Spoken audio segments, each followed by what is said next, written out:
If you spend any time on social media, you've probably seen videos like this one. 5 things you don't realize you're doing because of your high-functioning anxiety. You're nice and easy to be around, but you people please too much. You obsess over trivial things that other people probably don't even notice.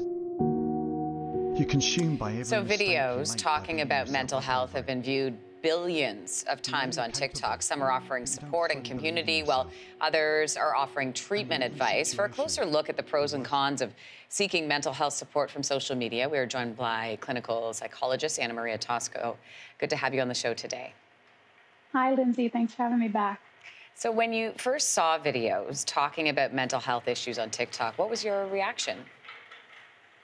Lindsey, I may or may not have turned my nose up at them. I mean, I was a little closed-minded. I decided to open my mind a little bit, and I did actually try it out. And when you see that your videos can reach thousands of people, it's encouraging as a teacher, and as a practitioner. And then when I get from my clients, comments like, hey, I got validation from TikTok. It was comforting.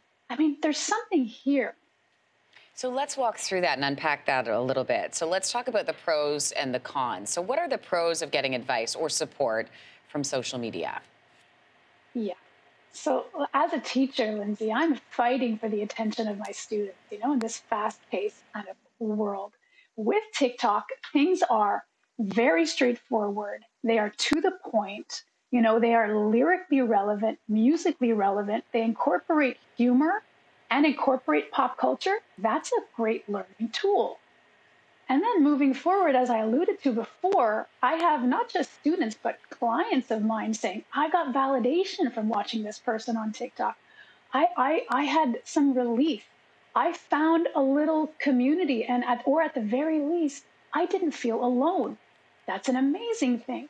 And you take that farther.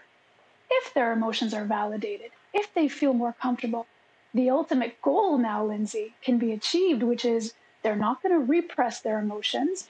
Too many of us do that. Instead, with the validation they found, they'll express their emotions and then seek help. So that is all it all sounds very positive. So let's talk about some of the concerns, maybe when it comes to videos like this one. Yeah, definitely. So, I don't know if you know what it's like, Lindsey, on TikTok. My husband and I got on there during COVID, and it was like, you go on for 2 minutes, you can be on there for, 2 hours. Oh, yeah, it can totally. be very addictive. Yeah. So, God forbid somebody who's seeking mental health advice is going down the rabbit hole and is watching a non-expert. So let me just clarify.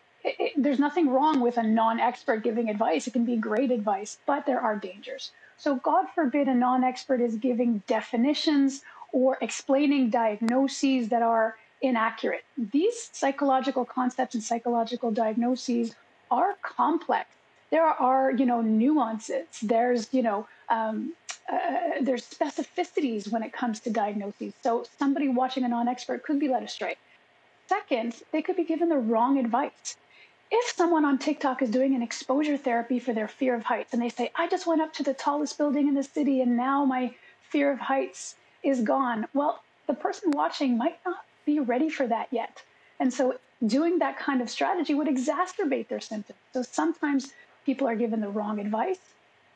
And last, I am a psychologist. I have to abide by an ethical code. So in the things that I say, in the videos I put out, my demeanor, what I do, how I do it, I have to be mindful to not do harm to anybody watching. That's in my ethical code. A non-expert doesn't abide by those rules. So God forbid somebody giving mental health advice who's a non-expert is having a moment of, emotional instability, or they're kind of just, being triggered by something and they're lashing out on TikTok whilst giving mental health advice. This can be a bad thing, of course. Anne-Marie, thanks so much for the breakdown. Good to see you. Take care. All right. Hey, thanks for watching. If you liked this, be sure to subscribe here, or you can check out more Your Morning videos right here.